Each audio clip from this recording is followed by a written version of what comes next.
So this is the self-development with tactics book.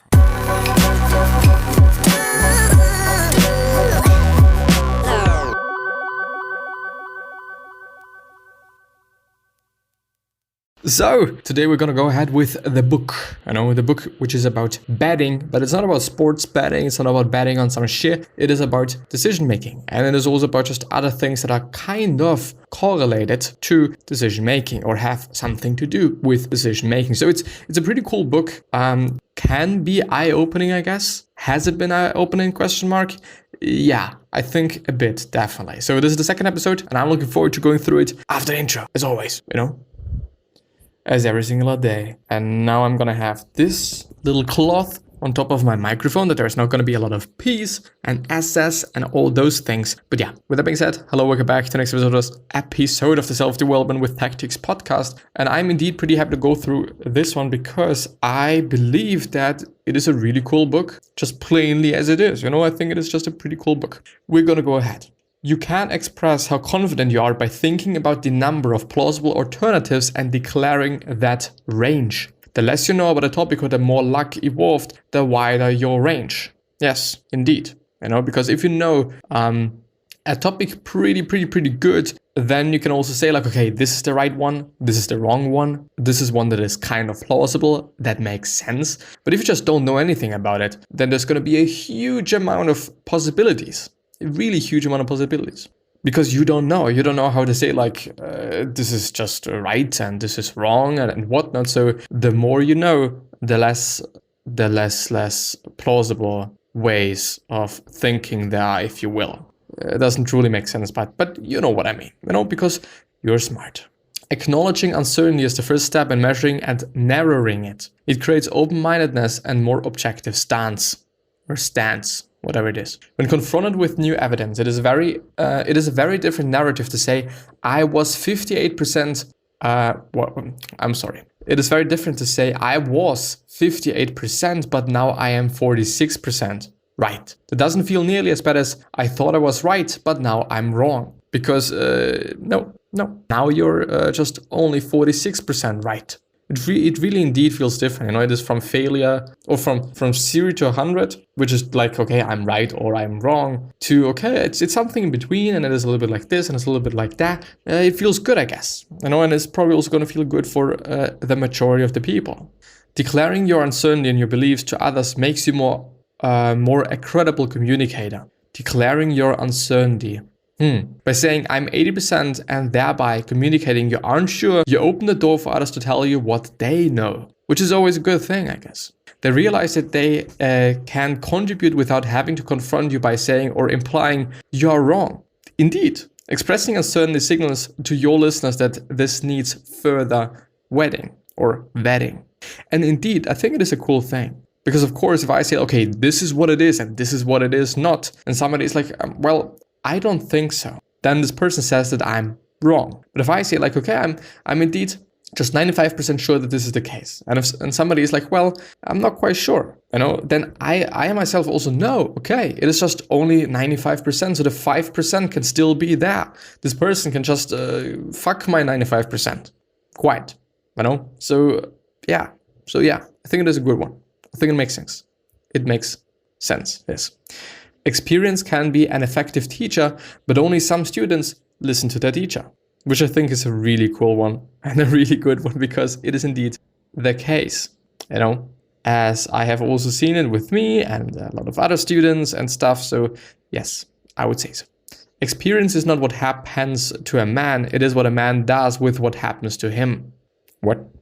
Experience is not what happens to a man, it is what a man does with what happens to him. I get it, yes. And it is also a really good one. I'm going to highlight it. Identify when the outcome of your decisions have something to teach you and what that lesson might be. And I think I've been talking about this before as well.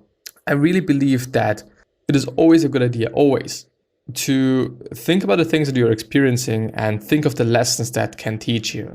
When I, for example, fail in an exam or something like that, then I could ask myself, well, what can this teach me? What can I learn from that? Can I learn from that I should start earlier? if I want to get to a certain place, when I want to be able to do something at a specific point of time, should I then start learning earlier? Should I learn in a different way? Doesn't it matter at all? And all just different kinds of things. Like there's always going to be a lesson, I guess, Just, I think, really depends on your ability to dismantle that and also then judge what the certain thing is, what the certain lesson is, because, there might be multiple lessons, or multiple ways of interpreting a certain situation. Any decision is a bet on what will likely create the most favorable future for you. The future you have bet on unfolds as a series of outcomes. Any decision is a bet on what likely create the most. Yes, indeed. Because, indeed, because nobody is just actually willing to make bad decisions consciously. We always think that, okay, I'm going to do this because it's going to create the best outcome. We at least guess, but the future you have bet on unfolds as a series of outcomes. I think what it says, I think it is a really, really interesting thought or a really interesting sentence as well, and a really interesting construction as such, or structure, because if I think about I'm going to make this and I'm going to make that, and this is going to happen and that is going to happen. If I think about things in that way, then there's only one specific thing that is going to happen by me doing something, but not really. Because if I do something, then there's going to be a series, as he says, of outcomes. If I just start to work out, for example, or if somebody starts to work out right now, then there's not only going to be one outcome. There's not only going to be one result of the whole thing, because there's going to be multiple ways in which working out or whatever it actually might be is changing you and is influencing you and your life and your behavior and all those things that you might be doing. So it is indeed a series of outcomes, not really one. Why did something happen the way it did? ? Bet on how you figure out what you should learn from an outcome. If you determine your decision drove the outcome, you can feed the data you get following those decisions back into belief, formatting and updating, creating a learning loop. Yes, indeed. Okay, I did this. This is the outcome. So should I do it once again or not? The challenge is that any single outcome can happen for multiple reasons. Yes, indeed. But of course, when I say what might it be? I think it's a hot take, and maybe it's 50%, but I have to talk about it, and then I can give you the certainty that I'm having to just actually also incorporate this thing, which I think is pretty cool because then you also know it's another parameter, another variable that communicates what I think and how I think about it, I guess. So if something happens to me, whether it might be something good or whether it might be something bad, and then if I think about the things that I did a day or in a day, the day before, and what could possibly lead to this outcome, then I think it definitely makes sense to figure out what you did differently than normally. Because if you, for example, if you only eat a specific just kind of vinegar, just because it's always at your home and it has always been at your home, and on the following day you feel bad and you remember that you've just, do you then eat it? Or rather drink it, or let's say but you've used another type of vinegar the day before, then you could say, okay, it potentially may be the vinegar. But of course, not every day is going to be completely the same, just the vinegar, or but the vinegar, So you might have also, drank too much. You might have also just didn't sleep that much. So I think when it comes to this, then you probably kind of have to have an experiment or a study or something, and have to recognize and experience things multiple times to actually be able to say okay, it is this and it is that, but it is not this and it is not that. So yeah. Uncertainty drastically slows learning. I have to look it up. What does uncertainty once again mean? Because I want to decipher that, because I think it is pretty important. Yes, indeed. If I just take it as the German translation is in that sense, I don't know if it really is what I mean, but I have seen it really lately. And I've actually been thinking about it today as well, because at this point in time, I'm learning quite a lot of maths, and I really enjoy it at this point in time, because I first of all see the learning curve. I first of all see how I'm improving, I second of all feel better about myself because I don't feel that dumb, quite. But one of the only reasons why I've been bad, relatively speaking, in maths is that I didn't know a lot of things. I wasn't that certain about things in terms of like, and I don't know whether this is actually the right translation there. I don't quite like it, to be honest. I don't really quite like it. But if you are not really certain about what something means, what something can mean, what possibilities that you're having, what just all these different parameters that you're having in maths, then you're gonna have a really, really hard time because you have to figure out all those things. You have to figure out that, just having the integral of something and having it squared and then doing it times p actually creates a three-dimensional object, if you think about a graph. And if you don't know that, which is something that I didn't know, then you're gonna have a pretty hard time. Quite. There's a lot of things you just have to understand and have to know about, quite. I think. The way you feel outcomes is predictably patterned. You take credit for the good stuff and blame the bad stuff on luck, so it won't be your fault. The result is that you don't learn from experience well. Self-serving bias is the term. Yes, indeed. If you fuck something up, then there's also just a lot of different reasons that you could name, you could think about, I guess. I don't know. Blaming the bulk of your bad outcomes on luck means you miss opportunities to examine your decisions to see where you can do better. Taking credit for the good stuff means you will often reinforce decisions that shouldn't be reinforced and miss opportunities to see where you could have done better. Yeah, probably. An experienced player will choose to play only about 20% of the hands they are dealt, forfeiting the other 80% of the hands before even getting past the first round of betting. That means about 80% of the time is spent just watching other people play. Even if a poker player doesn't learn, all that learning from watching others is just a fraud with bias. What is a fraud? Fraud. Filled with swarming. Wait. All that learning from watching others is just as fraud with bias. I gotta have to translate myself that. I'm sorry, because I truly want to understand that, but I'm gonna have it in a different browser because yes, I'm already having it there because I was translating a little bit of Italian things today. I'm gonna read it anyway. Ein erfahrener Spieler wird sich dafür entscheiden, nur etwa 20% der ihm ausgeteilten Blätter zu spielen. Während er die anderen 80% der Blätter verliert, bevor er es überhaupt die erste Runde hinter sich gebracht hat. Was bedeutet, dass etwa 80% der Zeit damit verbracht werden, anderen Leuten beim Spielen zuzuschauen. Selbst wenn ein Pokerspieler nicht lernt, ist all das Lernen aus dem Beobachten anderer Spieler ebenso mit Vorurteilen behaftet. The only thing that I'm seeing is that it is kind of just, it is a strange sentence if may I just say, or whatever, whatnot. No, it's not correct, but yeah, anyway. Is someone so the thing is like indeed, you're seeing the 80-20 rule, the Pareto principle, first of all. Second of all, probably. Probably there's a lot of hands and there's a lot of things that you should not be playing. Yeah, this is my hot take.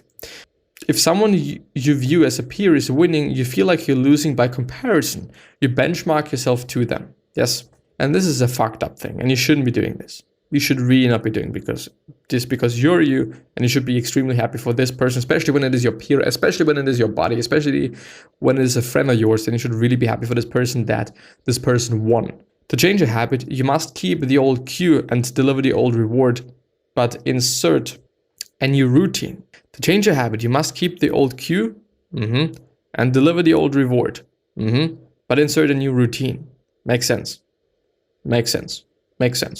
And I think it is a good one. I like it. By the way, I'm also looking forward to going through the other book that I've started yesterday. I like it actually really much. I really like to go through books because there's always something that I can learn every single fucking time. Like there's so many different things that I haven't been thinking about and they're just expanding my fucking horizon. And this is an insanely amazing thing. And I've, by the way, also thought about, well, what happens if I just consciously decide to choose information that I will learn something from instead of mindlessly watching some YouTube videos in the last bits of my day, so in the evening and stuff, what will happen? And not just work a little bit while listening to some cool music, just mostly what it is. Because I'm reading something, I have to read something for my A-levels and just highlight things and go through a bunch of scripts and stuff and making my own script, stuff like that. And I really enjoy just sitting there with my headphones on, just being in my space with either some, actually Italian rap is pretty fucking cool. You should check it out. Fedes, for example, Fede, Sat, or C, whatever. But also piano music, like Hans Zimmer and, for example, Nuvole Bianche, for example, is also a pretty cool one, you know? But yeah, anyway. Treating outcome fielding as a bet can accomplish the mindset shift necessary to reshape habit. We wouldn't reflexively field bad outcomes as all luck or good ones as all skill. Yes, and we also shouldn't. There's always luck involved, quite. Like, of course, I mean, if you're really good, then yeah, you can minimize the amount of luck you quote unquote need or the chance of bad luck occurring, if you want to just call it like that. But I'm going to call it like that. Thinking in bets triggers a more open-minded exploration of alternative hypotheses of reasons supporting conclusions opposite to the routine of self-serving bias. We are more likely to explore the opposite side of an argument more often and more seriously, and that will move you closer to the truth. Would you bet on your belief? Would I bet on my belief that, I don't know, but there's a lot that I just kind of thought about that I wouldn't bet on. You know, because I'm only just, I don't know, 60% sure of it, maybe 70, something like that, in that area, you know. Agree to be open-minded to those who disagree with you. Give credit where it's due and take responsibility where it's appropriate. And I have to say, like, giving credit and saying like, okay, this was a fucking good idea. And just all those little things, like, I don't know, what it is, like somebody said something that you either found funny, interesting, or whatever it might have been, like you can just say, it's a cool thought. Haven't thought about that. Or I don't know, you wear something pretty cool today. I like those shoes. And it makes their day fucking cool and good. And they're going to be happy about that. And they might be thinking about that for just fucking years. Who knows? Who really knows? But yeah. Even though, like, of course, if you're just having the opposite sex on the other side, then being like, well, you know, I really like your just trousers. And if you just overdo it, then, you know, it could really kind of lead into a very specific thought pattern. Let's call it like this. And you know what I mean. Yeah.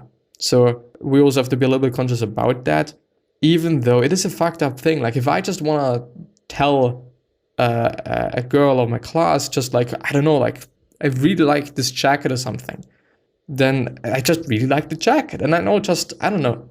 I know that a lot of people wouldn't say it, but I just say it because, I don't know, it also feels good for me because I notice that they feel good and it just might be selfish, but nah, it's not. Maybe a bit. I don't know. Other people can spot your errors better than you can. Yes, indeed. Groups can improve the thinking of individual decision makers when the individuals are accountable to a group whose interest is in accuracy. As long as there are 3 people in the group, 2 to disagree and 1 to referee, I see, the truth-seeking group can be stable and productive, encourage a diversity of perspectives, which I, by the way, think is kind of the beauty of group works and working in a team and whatnot, that the chance is way higher that you're going to go for the truth and you're going to go for the right thing, you know, unless a lot of people are like, you know, I just don't care. Please, let's do what he says or she says and whatnot. Then, yeah. I started moaning to him about my bad luck in losing a big hand. He said that there is not much purpose in a poker story if the point is about something you had no control over, like bad luck. I like that. I really liked it because it's the truth, you know, it's really the truth. Where the challenge of a bet is always looming, evidence that might contradict a belief you do actually just, yeah. I'm just highlighting into my, what is it called? My A-levels folder. Super duper. Gotta have to just deal with it afterwards, I guess. Where the challenge of a bet is always looming, evidence that might contradict a belief you hold is no longer viewed through as hurtful a frame. Rather, it is viewed as helpful because it can not provide, but can improve your chances of making a better bet. A better bet. No, a better bet. A better bet. Better bet. To view yourself in a more realistic way, you need different perspectives. Why might my belief not be true? What other evidence might be out there bearing on my belief? Are there similar areas I can look toward to gauge whether similar beliefs to mine are true? And I really believe this is a really good one. This is a really, really, really good one. Are there similar areas that I can look towards to gauge, whatever it might mean? I don't actually know. Thank you. It's amazing to have just it's nice, when the German translation is just the exact same thing as the English one. But to measure, instrument, measuring device, meter, measure, and all those things, yeah. This is what I wanted to see. Because there might be an area that is so similar to the thing that you do, if you know what I mean. That yeah. That is just a good idea to go to this area and see whether there's also a similar thought, whether it then is true or not, and all those things to just figure out whether it could also be the case in your area. What sources of information could I have missed or minimized on the way to reaching my belief? What are the reasons someone else could have a different belief? What is their support and why might they be right instead of me? What other perspectives are there as to why things turned out the way they did? And this is the last one. And I think, yes, I know there's a little bit left for, should I go through the whole one? Nah, I'm not going to do it. But I know that I'm going to just go ahead there. Maybe I'm going to also add something. Maybe I'm also going to start with a new one there. I could. I don't know. We're going to see. But it's actually working. It is interesting. The question of the day is, could you say something to somebody that you know is going to make his day or her day way better? Could you say something? But yeah, this is the question of today. And with that being said, I wish you the best health, happiness, and also success, and also hope that you're going to run yourself and you're going to be remembered, which basically means your legacy, and basically means just being a nice person and being remembered as a nice person. Yeah. 3 other questions that I'm having you are, why are you here? What are you trying to change? And what is bothering you the most? These 3 questions are hopefully going to show you your purpose and maybe even a business idea, which is a cool thing, which is always a cool and nice thing. But yeah, with that being said, thank you very much from the bottom of my heart. I really, really appreciate it. All the time and energy and stuff. But yeah, maybe we're going to see you the next time as well. And yeah, till then, I wish you the best. Bye-bye.